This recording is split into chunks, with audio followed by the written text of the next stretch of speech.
The great white halls of Nexus Station stretched for miles.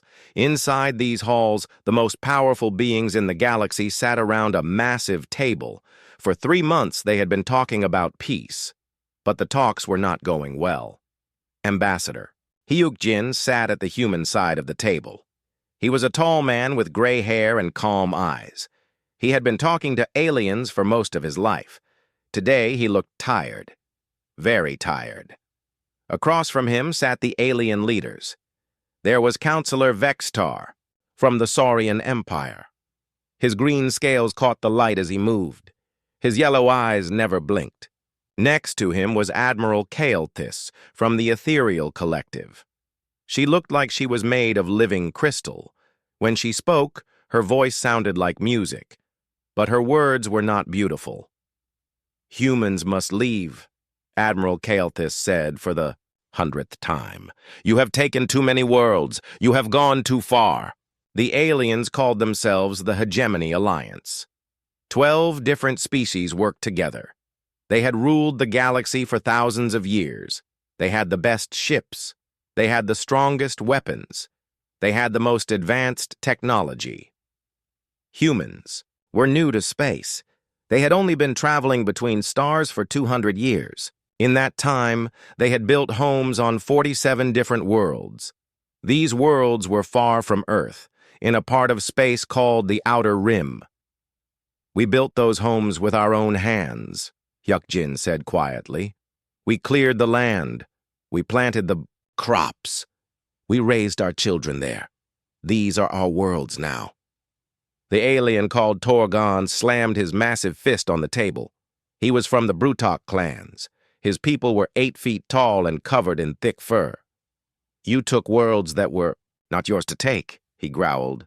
"The worlds were empty," said Captain Minho. He sat next to Ambassador Hyuk-jin.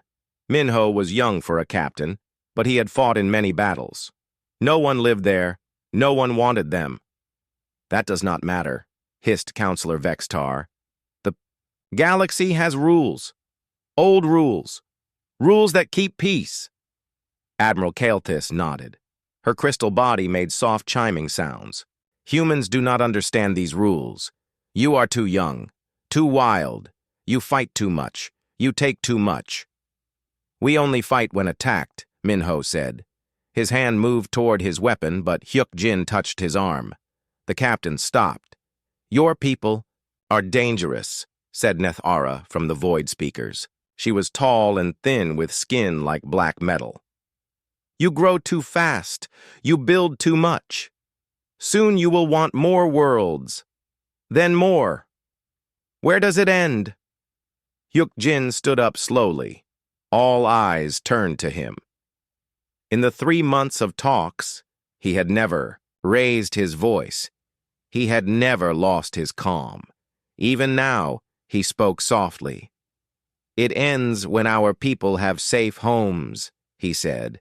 "It ends when our children can grow up without fear.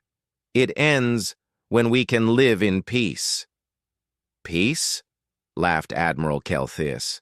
"You bring only war. Look at your history. Humans fight each other. You fight us. You fight everyone."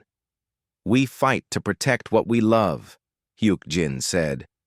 In the corner of the room, researcher Unbi worked at her computer. She was recording everything. Every word, every gesture, every threat.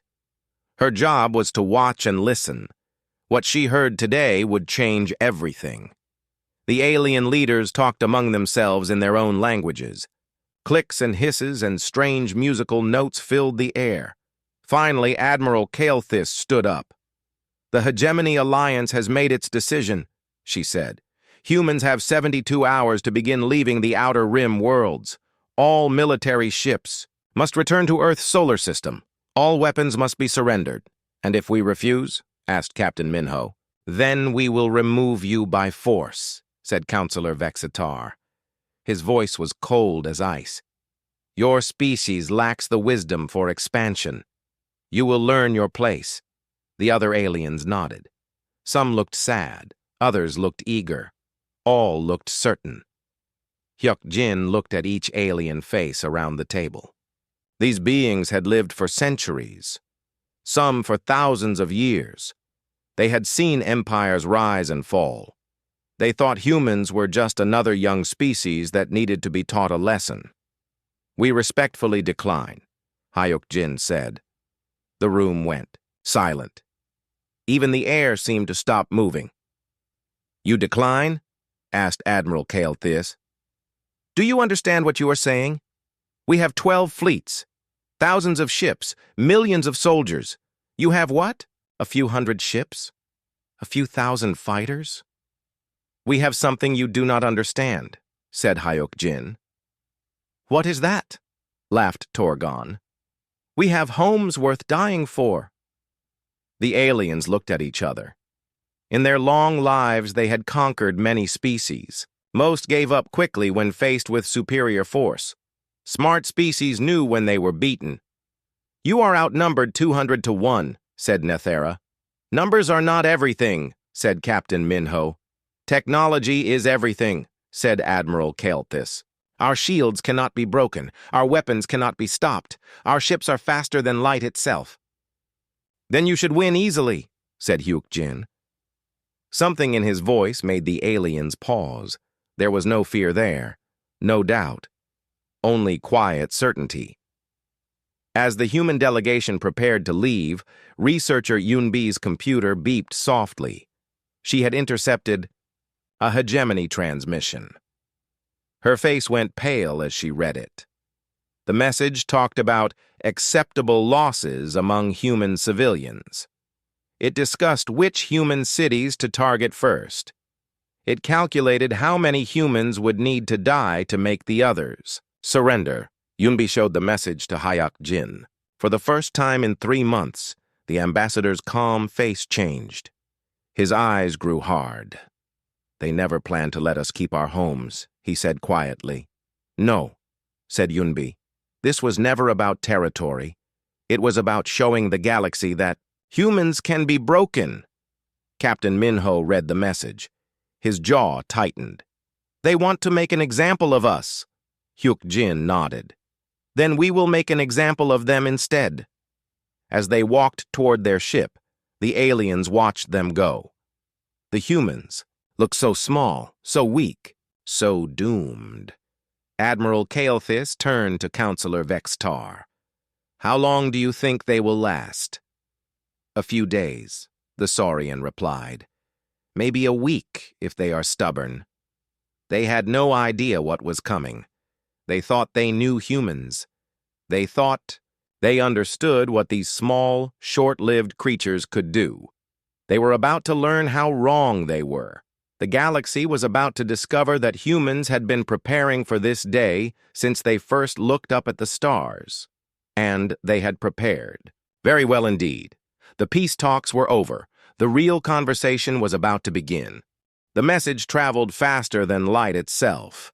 Within 6 hours of the peace talks ending, every human colony in the Outer Rim knew what was coming. Alien fleets were moving toward their worlds. The Hegemony Alliance wanted them gone. Governor Taemin stood in his office on New Busan Colony. Through the window, he could see the city his people had built. Tall buildings reached toward the sky. Children played in parks. Farmers worked in fields outside the city walls. 2.5 million people called this world home. His communication device buzzed. Admiral Chang-ho's face appeared on the screen. The old admiral looked tired but determined. "Governor," Chang-ho said, "you know why I'm calling." "The evacuation order," Taemin replied.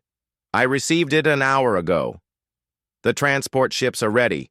We can have your people off-world in 48 hours. Taemin was quiet for a long moment. "What does Earth Command say?" Admiral Chang-ho smiled grimly. "Earth Command says the choice is yours. We will not force anyone to leave their home. And if we stay, then we fight." Taemin looked out his window again. In the distance, he could see the memorial to the first settlers. His grandfather's name was carved in that stone. 3 generations of his family were buried in the soil of this world. "Send the transport ships," he said. "But I'm giving people a choice." 2 hours later, every screen on New Busan showed Governor Taemin's face. He stood behind his desk, wearing the simple clothes of a farmer, not the fancy uniform of a governor. "My friends," he began, "you all know why I'm speaking to you today. The aliens want us to leave. They say this world is not ours. They say we have no right to be here." Across the planet, people stopped what they were doing to listen. In the factories, workers put down their tools. In the schools, teachers turned on their screens. In the hospitals, doctors paused their work. "I want you to know that transport, ships are coming," Taemin continued. "Anyone who wants to leave can leave. We will not judge you. We will not blame you. Staying here might mean war. It might mean death. No one should face that unless they choose to." The governor paused. When he spoke again, his voice was stronger. "But I am staying. This is my home. This is where my family lived and died.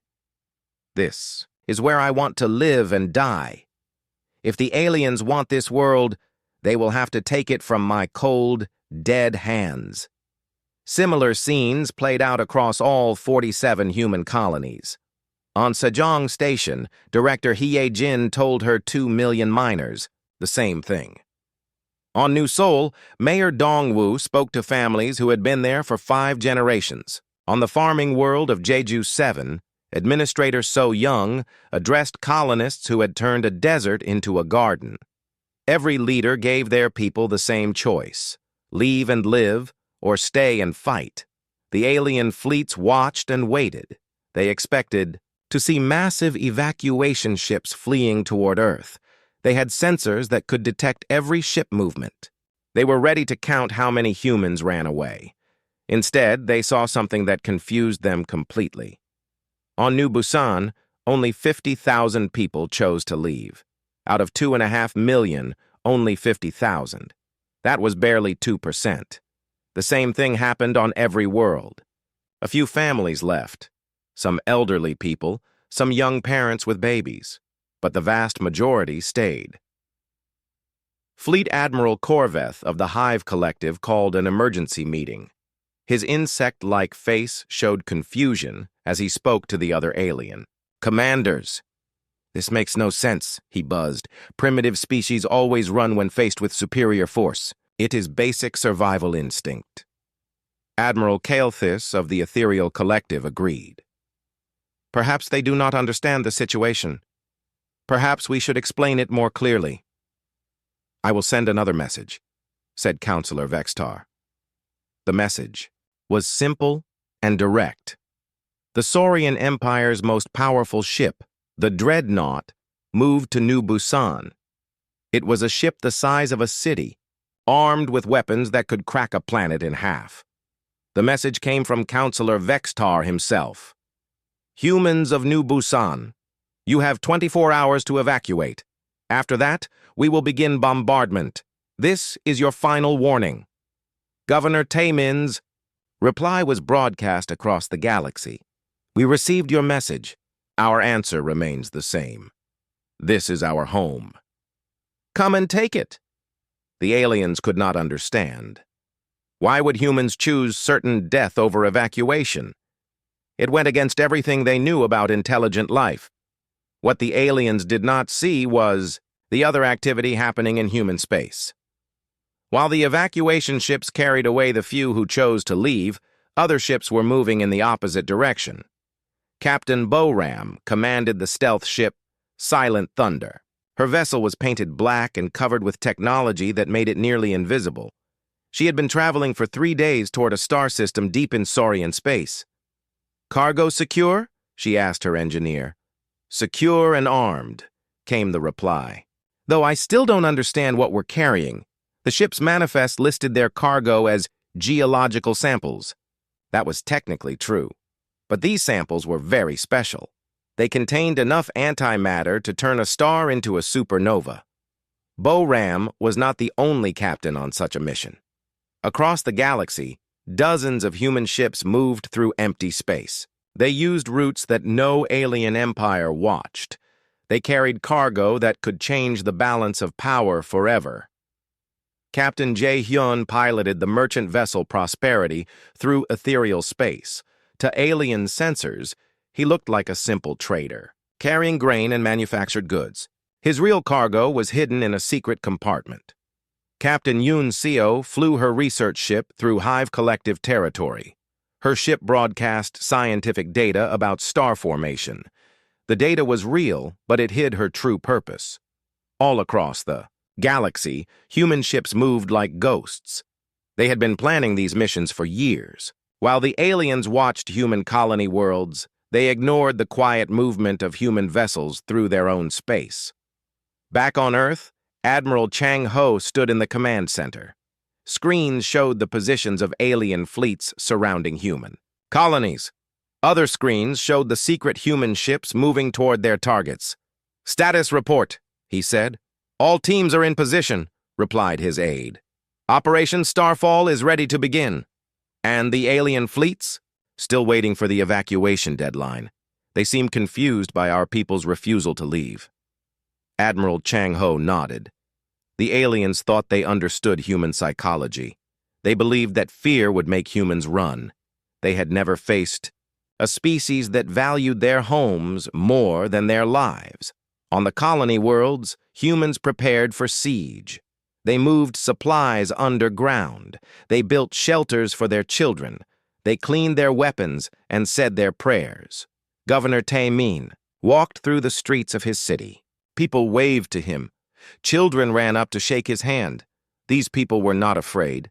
They were determined.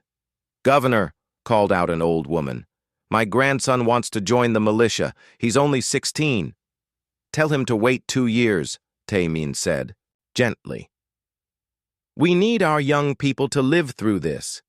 They will rebuild whatever we lose." The old woman nodded and walked away. She had lived through the early days of the colony, when they had to fight off raiders and hostile wildlife. She knew the cost of survival. As the deadline approached, the alien fleets received their final orders. If the humans would not leave voluntarily, they would be removed by force. The operation would begin at exactly 1430 Galactic Standard Time. The aliens were confident. They had overwhelming numbers and superior technology. The humans had courage, but courage could not stop plasma cannons or penetrate energy shields. What the aliens did not know was that humans had spent 2 centuries preparing for this moment. Every human ship that had ever left the solar system had carried secret cargo. Every exploration mission had hidden purposes. Every trade route had been scouted for strategic value. The galaxy was about to learn that humans were very good at keeping secrets and very good at planning for war. The countdown began. 24 hours until the shooting started. 24 hours until the galaxy discovered what humans were really capable of. The evacuation that wasn't had become something else entirely. It had become a declaration of war. The hegemony fleets moved into position around every human colony world. 12 different alien species worked together like parts of a perfect machine. They had done this many times before with other young species. Supreme Commander Zal Kresh stood on the bridge of his flagship, the Eternal Victory. He was from the Nexari Empire, beings of pure energy that lived inside crystal bodies. He had conquered 17 different species in his long life. Humans would be number 18. "All fleets report ready," his aide announced. Zalcresh looked at the displays showing human colony worlds. Each world was surrounded by alien ships. The humans had nowhere to run, no way to call for help, no hope of victory. "Begin the operation," he commanded. At exactly 1430 Galactic Standard Time, the attack began on all 47 human worlds at once. The aliens had planned this carefully. They would use just enough force to break human resistance, but not so much that they destroyed everything. They wanted the worlds intact for their own use. On New Busan, Governor Tae-min watched from his command bunker as alien ships filled the sky. The ships were beautiful in a terrible way. They glowed with energy shields that bent light around them. They moved like dancers, graceful and deadly. The first shots came from orbit. Bright beams of energy struck the planet's defense stations. The human weapons tried to fight back, but their shots bounced harmlessly off alien shields. Colonel Junseo led the planet's fighter pilots into battle. His small ship danced between the massive alien vessels, firing everything he had around him. Other human pilots did the same. They were brave and skilled, but their weapons barely scratched the enemy hulls. "Target their shield generators," Junseo ordered over the radio. "No effect," came the reply. "Our weapons aren't strong enough." The battle was like insects fighting giants. The human ships were fast and clever, but they could not hurt their enemies. One by one, they were destroyed by alien fire. Similar battles raged above every human world. On Sejong Station, miners turned their mining lasers into weapons. They lasted 3 minutes against Hive Collective warships. On New Sol, the planetary defense grid held for 7 minutes before being overwhelmed. The aliens were careful to target only military sites. They destroyed defense stations, weapon platforms, and military bases. They avoided cities and civilian areas. This was not meant to be a slaughter. It was meant to be a lesson. For 18 minutes, the attack proceeded exactly as planned. Human. Resistance was brave but hopeless. The alien commanders began to plan for the occupation phase. Soon, they would land troops and accept the human surrender. Then, at 1448, everything changed. Every alien ship in the galaxy received the same transmission at the same time. The signal was impossible to block or ignore. It appeared on every screen, interrupted every communication, overrode every system. President Nara of Earth appeared on their displays. She sat behind a simple desk in a simple room. Behind her stood the leaders of humanity's military forces. Admiral Chang Ho was there, along with generals and admirals from every human world. "Leaders of the Hegemony Alliance," President Nara began. Her voice was calm and steady. "You have attacked our civilians. You have invaded our homes. You have forced us to take action we hoped never to take." The alien commanders looked at each other in confusion. What action? What could humans possibly do? Their fleets were winning. Their technology was superior.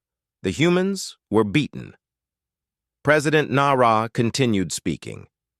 20 minutes ago, we placed antimatter charges in the cores of 847 stars throughout hegemony space. The devices are programmed to detonate in 15 seconds. Your choice is simple. Withdraw immediately and never threaten human space again, or explain to your populations why their sons are dying.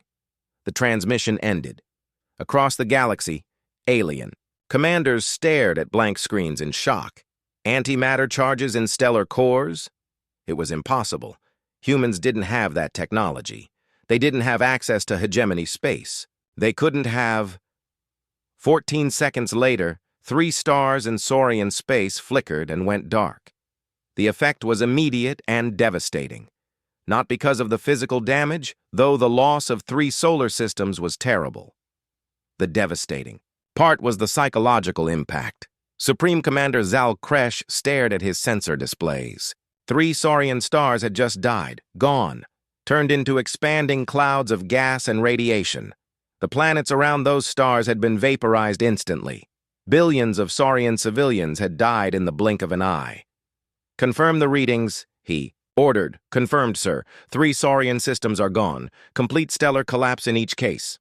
Across the hegemony fleets, the same scene played out. Alien commanders who had lived for centuries suddenly faced something they had never imagined. A species willing and able to destroy entire star systems. The attack on human colonies stopped instantly. Every alien ship ceased fire and pulled back from the planets. The commanders needed time to think, time to understand what had just happened. Admiral Kale Thiss called an emergency meeting of fleet commanders. Her crystal body was flickering with stress patterns no one had seen in thousands of years. "Is it possible?" she asked. "Could humans really have done this?" "The evidence is clear," replied Fleet Admiral Corveth. 3 Saurian stars are dead. The energy signatures match antimatter detonation. "But how?" demanded Counselor Vextar. "We monitor all movement in our space. Our security is perfect." "Apparently not," said Supreme Commander Zal Kresh. The truth was beginning to sink in. Somehow, impossibly, humans had infiltrated the most secure space in the galaxy. They had placed weapons in the hearts of stars. They had done it without being detected. On New Busan, Governor Taemin emerged from his bunker to see alien ships retreating from orbit. The attack had lasted exactly 20 minutes. Now the enemy was pulling back, their mighty fleets suddenly, looking uncertain and afraid. Colonel Jun Seo's voice crackled over the radio. "Governor, the aliens are withdrawing. All of them. They're leaving the system." "Copy that, Colonel. Stand down, but remain alert."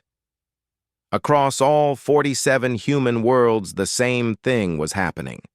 Alien fleets that had seemed unstoppable were now fleeing. The invasion had turned into a rout in the space of seconds. Back in hegemony space, panic was spreading. Every star was now suspect. Every solar flare could be the beginning of stellar collapse. Every unusual reading could mean death for billions. The Saurian Empire immediately recalled all its fleets to defend their home systems. The Ethereal Collective did the same. The Hive Collective went into full defensive posture. Within hours, the mighty Hegemony Alliance was paralyzed by fear. They had ruled the galaxy through superior technology and overwhelming force. Now they faced an enemy that fought by different rules. An enemy that targeted not military assets, but the very stars that gave life to their worlds. President Nara called another meeting with her military commanders. The room was quiet, despite their victory. No one was celebrating. "The hardest part is over," she said. "They believe we're willing to destroy their stars." "The question is," said Admiral Chang-ho, "what happens when they realize we're not actually monsters?" "They won't," replied Dr. Min Jung, the government's chief xenopsychologist. "Advanced species like these cannot psychologically process random threat. They need order. They need predictability. We've introduced chaos into their universe." 3 stars, said General Wu Jin quietly. "We actually killed 3 stars. Billions of beings died." "Uninhabited systems," President Nara reminded him. "We made sure of that, but they don't know that. They think we chose 3 random systems and murdered billions without hesitation." The plan had worked perfectly. The 3 destroyed stars had been carefully selected. Old systems with no planets, no life, no strategic value. But the aliens didn't know that. To them, it looked like humans had randomly chosen 3 populated systems and committed genocide without a second thought. The psychological warfare was complete.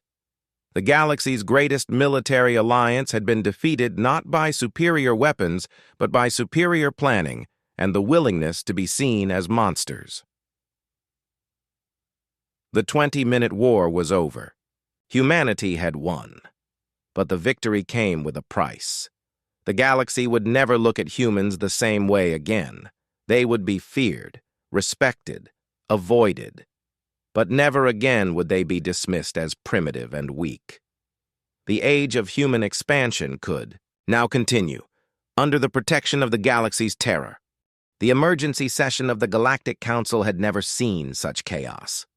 For the first time in recorded history, panic ruled the great halls of Nexus Station.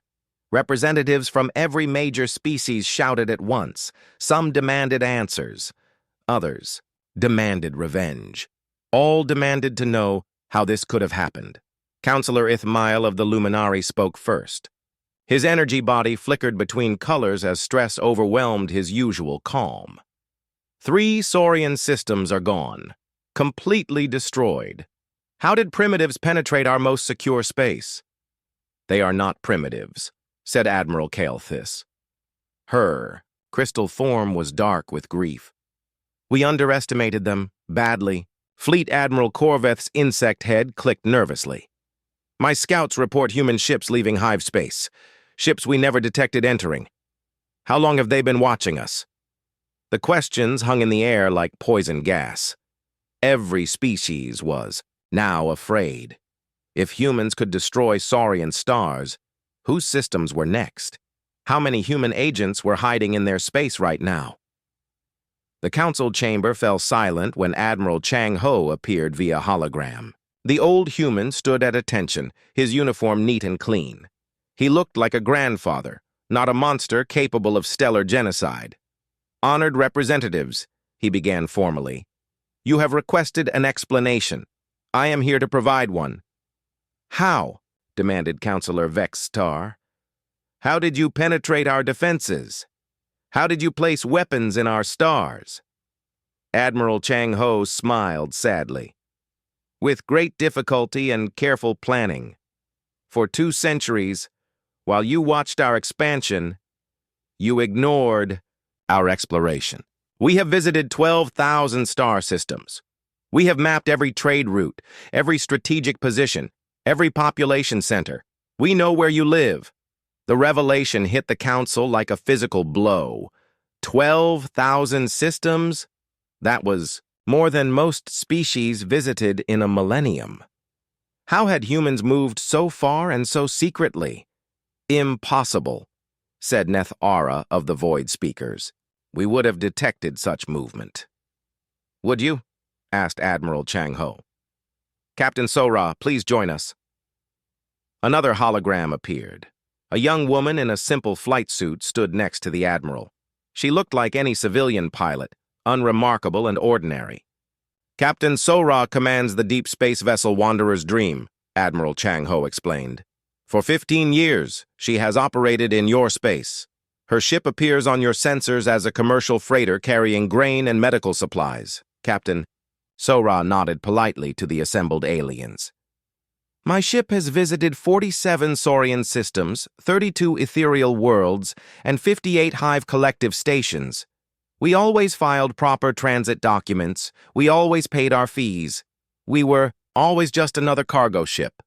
The implications were staggering. If one human ship could operate for 15 years without detection, how many others were out there? How many times had alien security been fooled by simple disguises and forged documents? Admiral Chang Ho continued. The antimatter charges are in 847 stellar cores across hegemony space. Saurian Empire, 127 stars. Ethereal Collective, 89 stars. Hive Collective, 156 stars. He paused to let the numbers sink in. Then he delivered the crushing blow. We know the population of every world orbiting those stars. We know your industrial capacity, your strategic importance, your cultural heritage sites. We know which systems you can afford to lose and which ones would cripple your civilizations. Researcher Eun-bi appeared in the hologram next to Admiral Chang Ho. The quiet woman who had sat in the corner during the peace talks now revealed herself as the architect of humanity's intelligence operation. The psychological analysis was precise, she said calmly. Advanced species that have known only dominance cannot cope with unpredictable threat. You need order. You need to understand your enemies. We made sure you could not understand us. But this is madness, protested Admiral Kael'thas. You threaten to commit genocide on a scale never before seen. Billions of innocent civilians will die. Will they? Asked Admiral Chang Ho. You assume we will detonate the charges? But why would we do that? We are not monsters, despite what you now think of us. The confusion on alien faces was obvious. If humans were not planning to use the weapons, why create them? Because, said Dr. Min Jung, appearing in the hologram, the threat is more powerful than the reality. You will never know which charges are real and which are decoys. Every star in your space is now suspect. Every stellar anomaly will make you wonder, is this natural, or did humanity just activate another device? The psychological trap was perfect. The aliens could not verify which stars contained real weapons without risking detonation. They could not ignore the threat without risking their populations. They were paralyzed by uncertainty. "You're bluffing," said Supreme Commander Zal Kresh. "Humans value life. You won't murder billions of innocents." Admiral Chang Ho's expression hardened. "You attacked our civilians. You invaded our homes. You forced us to show you what we are capable of. 3 stars died today. Are you willing to test whether we will destroy 3 more?" The silence that followed was deafening. Every alien representative was calculating the same terrible math. Even if 90% of the human claims were lies, even if only 84 stars actually contained weapons, that was still enough to destroy the heart of galactic civilization. Captain Sora spoke again. "The beauty of the plan is its simplicity. We don't need massive fleets or advanced weapons. We just need you to believe we might use what we have." "But you won't," said Counselor Ithmael desperately. "You can't. The moral cost would destroy your species' soul." "Perhaps," said Admiral Chang Ho, "but you'll never know for certain, and that uncertainty will keep the peace better than any treaty." The full scope of human planning was becoming clear. This was not a desperate last-minute gambit. This was a strategy developed over decades. While the aliens had watched human military expansion, they had missed the real threat: human intelligence gathering. Researcher Yunbi displayed a star map showing human exploration routes. The lines covered the entire galaxy like a spider's web. Human ships had been everywhere, seen everything, recorded everything. 200 years of data, she said, every trade route mapped, every defense station cataloged, every population center identified. We know more about your civilizations than you know about ours. Why? Asked Fleet Admiral Corveth. Why prepare for war with species you had never met? Because, said Admiral Chang Ho, in human history, advanced civilizations always try to control or destroy less advanced ones. We learned to be ready. The aliens were beginning to understand. Humans had not stumbled into this conflict unprepared. They had been ready for it since their first day in space. Every exploration mission had been reconnaissance. Every trade agreement had been intelligence gathering. Every diplomatic contact had been preparation for war. "What do you want?" asked Counselor Vextar finally. "What we always wanted," said Admiral Chang Ho. "To live in peace on the worlds we have made our homes. To raise our children without fear. To be left alone. And if we agree, then the charges remain in place, but unused. Insurance against future. Aggression. You leave us alone. We leave you alone. And if we refuse?" Admiral Chang Ho was quiet for a long moment. When he spoke, his voice was heavy with regret. "Then you will discover that humans, when pushed to the brink, are capable of anything, even the unthinkable." The threat hung in the air like a sword over every alien head. They had wanted to put humanity in its place. Instead, they had discovered that humanity's place was wherever they chose to make it.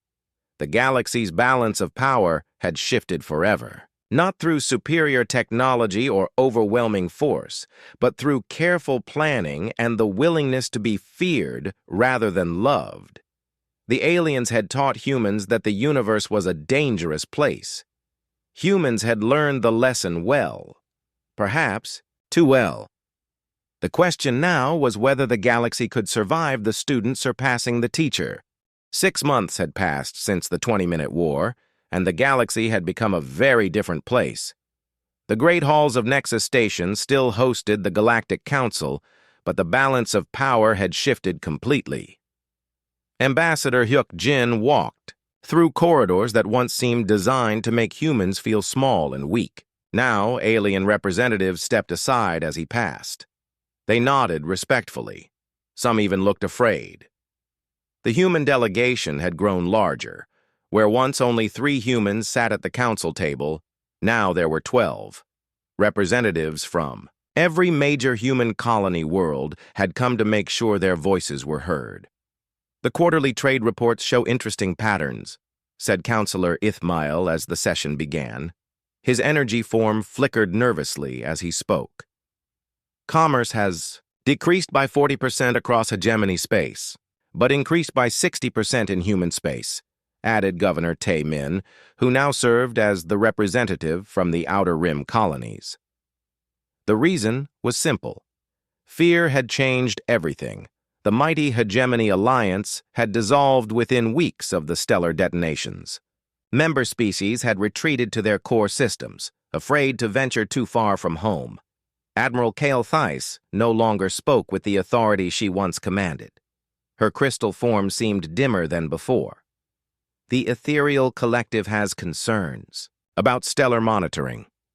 Every unusual solar flare causes panic among our populations." "Understandable concerns," said Ambassador Hyuk Jin diplomatically, "though we have assured you repeatedly that the monitoring devices are purely defensive. That was the genius of the human strategy. They never confirmed or denied which stars actually contained antimatter charges. Every star in hegemony space was potentially dangerous. The aliens had no way to know which systems were safe and which were death traps. Dr. Min Jung had predicted this perfectly. Advanced alien psychology could not handle random, unpredictable threats. They needed order and certainty. Humans had given them chaos and fear instead. The psychological effects were spreading throughout alien society. The Saurian Empire's mighty fleet had not left their home system in 4 months.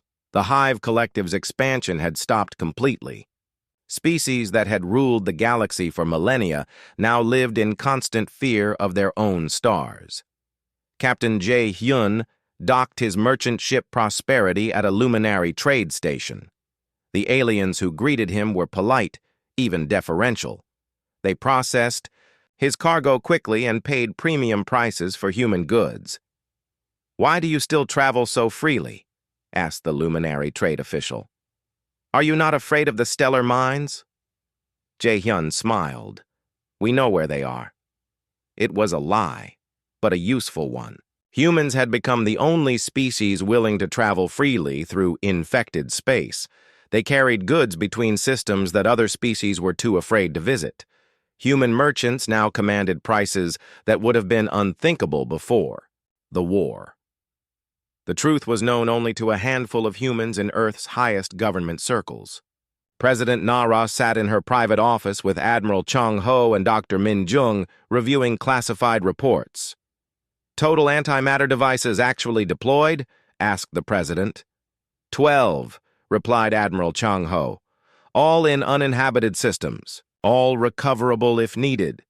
Confirmed alien belief in our capabilities?" 100%. said Dr. Min Jung. "Our psychological warfare has exceeded all projections. They believe we have over 800 active stellar weapons." The reality was stunning. Humanity had defeated the galaxy's greatest military alliance with 12 bombs and a lot of clever lying. The rest had been elaborate hoaxes, false sensor readings, and psychological manipulation. "Any signs they're catching on?" asked President. "Nah-rah. None," said Admiral Chang Ho. "If anything, their paranoia is getting worse. Last week, the Saurian Empire abandoned a colony world because of a natural solar flare they thought was one of our devices charging up. The new galactic order benefited humanity enormously. Human colonies in the Outer Rim were now completely safe. No alien fleet dared approach them. The mere possibility of triggering a stellar weapon kept all potential threats at bay." On New Busan, Governor Tae-min watched his grandchildren play in parks that 6 months ago had been under siege. The memorial to fallen defenders stood nearby, honoring the few pilots who had died in the 20-minute war. Their sacrifice had not been in vain. Captain Boram returned from another deep space mission. Her stealth ship Silent Thunder had spent 3 months planting false evidence of human weapons in ethereal space. Fake sensor readings, artificial gravitational anomalies, mysterious energy signatures that suggested hidden antimatter charges. "Mission successful," she reported to Admiral Chang Ho. The ethereals now believe they have 43 stellar mines in their territory. Actual number? 0. But they'll spend the next decade trying to find devices that don't exist. The campaign of disinformation continued across the galaxy. Human agents, still disguised as traders and researchers, spread rumors and planted false evidence. Every unexplained stellar phenomenon became proof of human capabilities.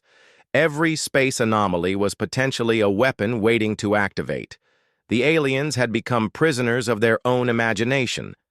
Their advanced sensors could detect things that might be human devices, but they could never be certain. And uncertainty was humanity's greatest weapon. In the Outer Rim, human expansion continued at an unprecedented pace. New colonies were established on worlds that had been too dangerous to settle before. With the alien threat neutralized, humans could focus on building rather than fighting. Director Hyejin established 3 new mining operations in systems the Hive Collective had abandoned. Administrator So Young oversaw the terraforming of 2 desert worlds that aliens had declared too risky to approach. The galaxy was opening up to human settlement in ways previously unimaginable, but the victory had come with a cost that weighed heavily on human leadership. "The other species call us monsters now," President Nara observed during a private meeting with her advisors. "Good," replied Admiral Chang Ho without hesitation. "Fear keeps the peace better than friendship." "Is that the kind of galaxy we want to live in?" asked Dr. Min Jung. "One where everyone is afraid of us?" "It's better than the alternative," said Admiral Chang Ho. "Better to be feared than dead." The moral weight of their deception was significant. 3 uninhabited star systems had been destroyed to sell the illusion. But those 3 systems had prevented a war that might have killed billions on both sides.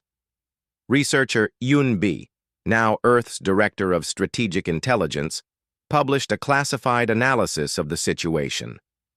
"We saved more lives by threatening to destroy them than we would have by fighting conventionally. The aliens never understood that our greatest strength was not our willingness to commit genocide, but our ability to convince them we might." The galaxy had learned to fear humanity, not for their military might, but for their psychological warfare. In a universe where conflicts followed predictable patterns, humans had introduced chaos theory as a weapon. Ambassador Hyuk Jin concluded another successful council session by announcing new human colonies in previously contested space. "No alien," Representative objected. No one dared. As he walked back to his quarters, Hyuk Jin reflected on how much had changed. 6 months ago, humans had been supplicants begging for the right to keep their homes. Now they were the most powerful political force in the galaxy, feared and respected by species that had ruled for millennia. The price of that power was humanity's innocence. They had become the monsters of galactic nightmares.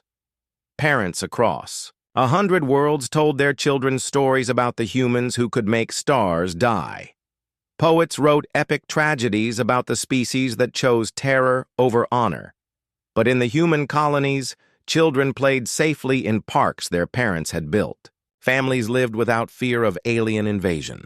The human dream of expansion and exploration could continue under the protection of the galaxy's terror. Admiral Chang Ho stood on the observation deck of Earth's orbital defense station, looking out at the stars. Somewhere out there, alien civilizations lived in fear of what humans might do next. It was a burden he carried willingly. Sometimes, he said to his aide, "The greatest act of mercy is convincing your enemies that you're capable of ultimate cruelty." The galaxy had wanted to put humanity in its place. Instead, humanity had redefined what that place could be. They had proven that in a universe ruled by fear, the species willing to be most feared would inherit the stars. The new galactic order was built on a foundation of terror and lies. But it was also built on something the aliens had never understood: humanity's absolute refusal to give up their dreams, no matter the cost. The stars belonged to whoever was brave enough to claim them. and humans had proven they were the bravest species of all.